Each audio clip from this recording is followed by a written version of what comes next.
Bonjour à toutes et à tous et bienvenue pour cette nouvelle vidéo. Il y a de l'eau dans le gaz. Il y a de l'eau dans le gaz aux États-Unis, dans l'administration Trump. Certains collaborateurs, entourage de Trump, en ont marre d'Elon Musk. Donc d'ici là que dans les prochaines semaines, Elon Musk soit remercié, il n'y a pas des kilomètres.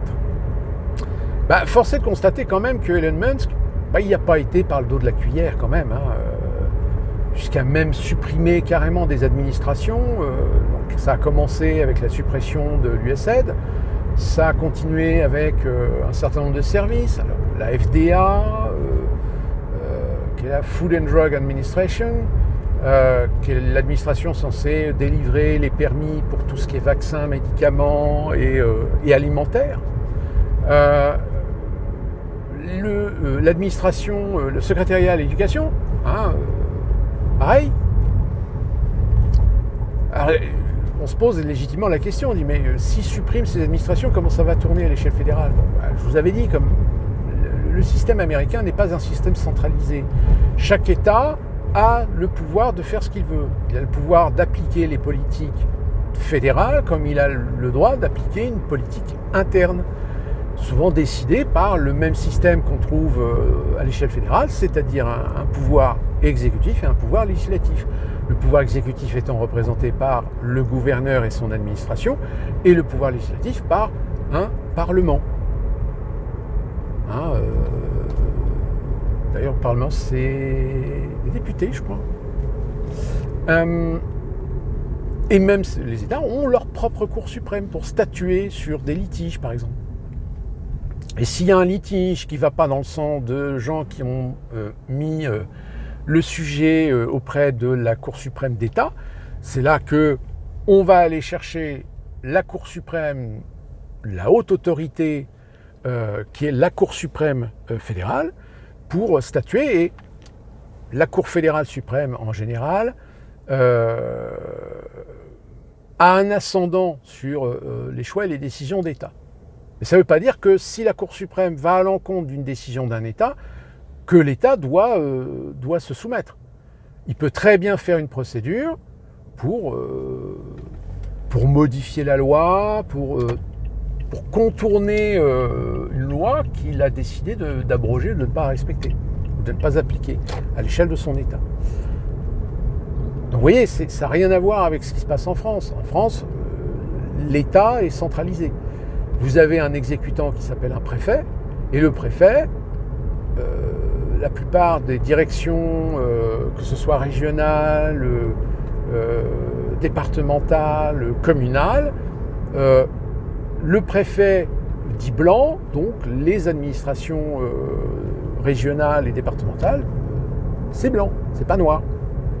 Après, il y a une certaine liberté, une certaine autonomie sur certains projets, etc. Mais il y a parfois des projets, vu la taille des projets, il y a toujours des financements d'État. Par exemple, lorsqu'une région décide de faire une autoroute, par exemple, il y a une partie qui doit être validée par l'État. Parce que la région elle-même n'a pas les moyens de construire une autoroute. Donc vous voyez, c'est un multifinancement public. Et quand il n'y a pas aussi le bénéfice aussi des subventions européennes dans différents domaines, aussi pareil. C'est-à-dire que certaines régions ou départements peuvent faire une demande de subvention à l'Europe sans passer par l'État.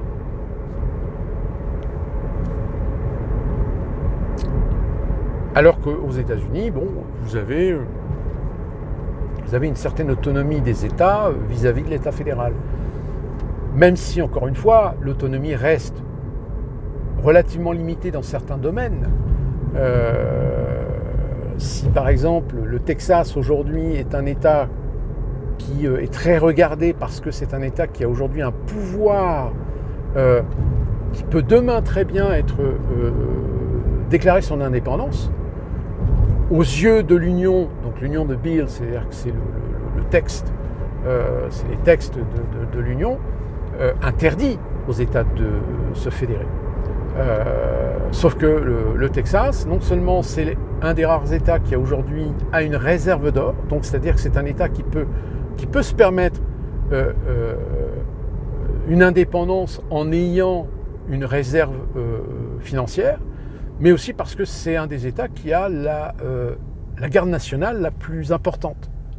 Et qui plus est, possède aussi pas mal de casernements militaires de l'armée américaine, mais qui pourrait très bien demain déserter l'armée américaine dépendant de l'État fédéral pour rejoindre l'armée de la garde nationale du Texas. C'est tout à fait possible.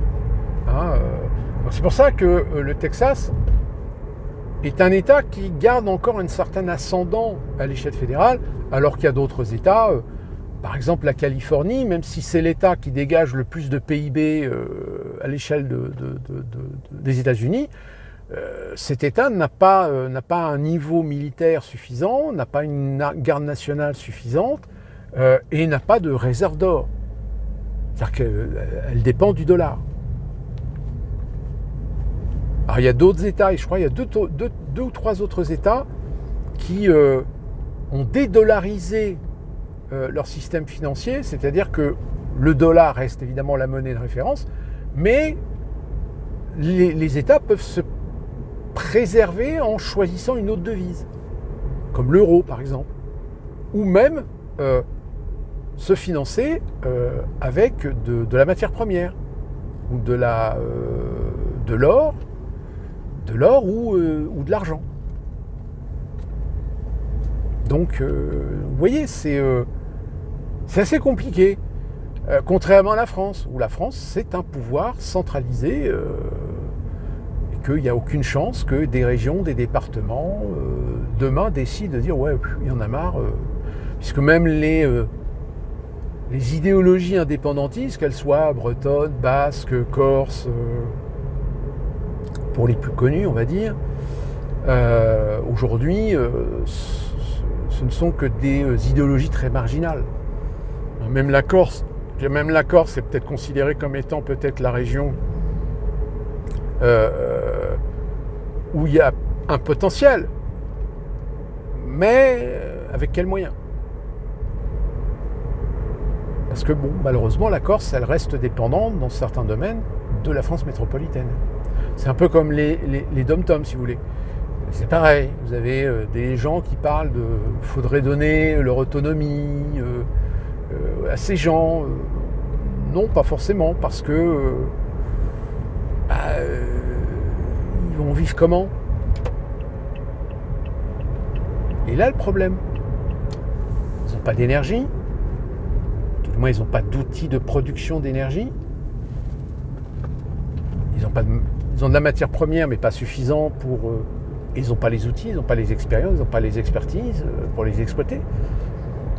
Donc, à part être subventionné pour faire fonctionner économiquement l'île sur le plan social, le jour où ces îles déclarent leur indépendance, la France s'est dit maintenant démerdez-vous. Hein.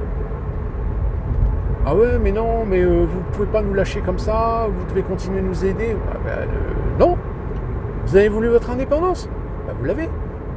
Maintenant, vous démerdez. Démerdez pour faire tourner votre pays économiquement et socialement, fiscalement. Ah oui, le problème c'est que fiscalement, ça coince. Donc, d'ici quelques semaines, ne vous étonnez pas si Elon Musk est remercié, on ne va pas dire viré, mais remercié. Parce que, voilà, il est peut-être allé un petit peu trop vite en besogne. Là, par exemple, il y a beaucoup de médias, pour vous dire, même Fox News, qui est pourtant une chaîne plutôt pro-Trump, Fox News aujourd'hui commence à y regarder d'un peu plus près les conséquences. Là, on a vu des files d'attente des employés du secrétariat à l'éducation qui sont obligés d'attendre dehors pour pouvoir vider leurs affaires, pour vider leur bureau. Ça fout mal quand même. Alors, est-ce que ça va être pratique ? Est-ce que ça va être utile ? à la politique d'économie de Donald Trump? Ça, on le saura l'année prochaine. On verra.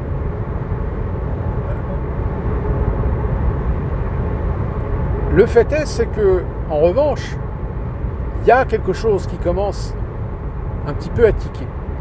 Mais là encore, le problème, c'est on n'est qu'à plus de 100 jours aujourd'hui de la politique de Trump. Donc c'est difficile aujourd'hui d'avoir des retours, on va dire, de voir les conséquences de sa politique. Et ce qui tique, c'est l'inflation. C'est-à-dire que les prix dans certains États restent très très chers. Et c'est pour ça d'ailleurs que ça augmente considérablement l'exode de beaucoup d'Américains, surtout issus de grandes métropoles, de grandes mégalopoles, etc., dans d'autres États où la vie est moins chère.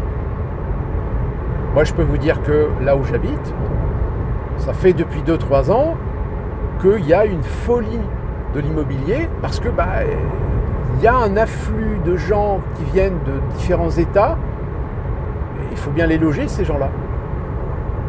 Alors là, il y a une pénurie de logements. Donc on construit des logements partout, etc. Bon, le problème, c'est qu'il y en a, ils ont la folie des grandeurs, ils construisent des résidences. Des trucs que le clampin qui touche 2500 dollars net par mois, il n'a pas les moyens de se payer ce genre de baraque, quoi. Donc c'est un peu compliqué, si vous voulez. Il y a un décalage souvent entre la demande, mais la demande réelle, et l'offre. Des fois, l'offre, ils font une spéculation immobilière, sauf que la spéculation immobilière, les gars, le problème, c'est que si les gens n'arrivent pas à se loger, ils iront ailleurs. Et s'ils vont ailleurs, vous risquez de perdre de la main-d'œuvre. Il est là le problème. Et c'est pour ça, tout à l'heure, je vous parlais du Texas. Aujourd'hui, le Texas est un État qui est très attractif. Et d'ailleurs, si jamais il y a des gens qui veulent aller venir vivre aux États-Unis, je vous le dis, le Texas, c'est idéal. Parce que la vie n'est pas excessive au Texas. Et il y a énormément de demandes. Il y a énormément de boulot dans beaucoup de domaines. Donc c'est pour ça que le Texas aujourd'hui, c'est un État qui est voire peut-être à l'avenir, dans les 2-3 années suivantes, des États limitrophes. Je pense le Nouveau-Mexique, par exemple. Nouveau-Mexique, Klamath. Alors qu'il y a d'autres États, évitez, parce que le boulot, le marché du travail, c'est n'importe quoi. Je pense par exemple Dakota du Nord, Dakota du Sud, Louisiane, Mississippi, Alabama, la Géorgie, ça commence à être un peu bouché aussi. Sinon vous avez l'Oregon, Washington, Californie, vous oubliez parce que si vous n'avez pas une qualification Bac+5 minimum, vous allez merder, vous allez vous faire chier à des petits boulots qui ne payent pas et ça va vous coûter les yeux de la tête et vous n'allez pas vous en sortir. Le Wyoming, Californie, pas Californie, mais Arizona, Colorado, c'est des États, si vous aimez bien la culture, là vous allez être déçus. Si vous aimez la nature, par contre, si vous aimez voyager dans la nature, faire des trails, kayaking, etc., oui, ça, ces États-là, oui, sont très bien.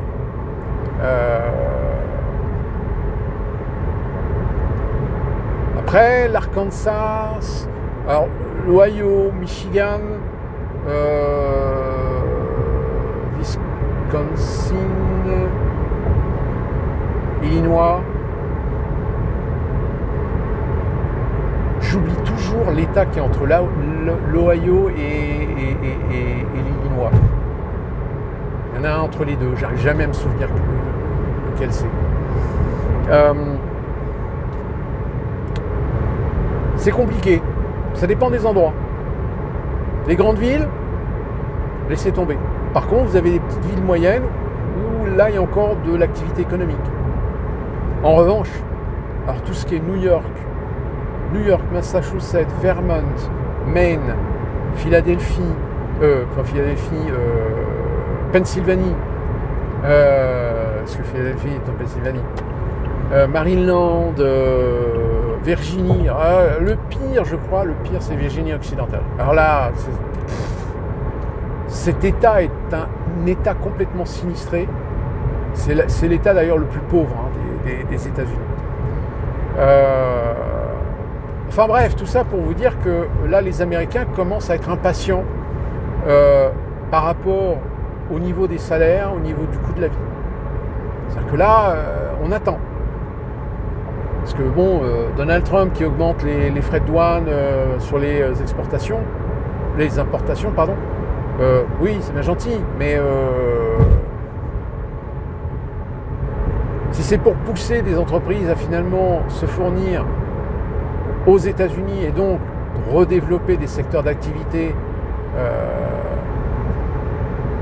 oui, il y a certains endroits où ça marche, il y en a d'autres, ça ne marche pas.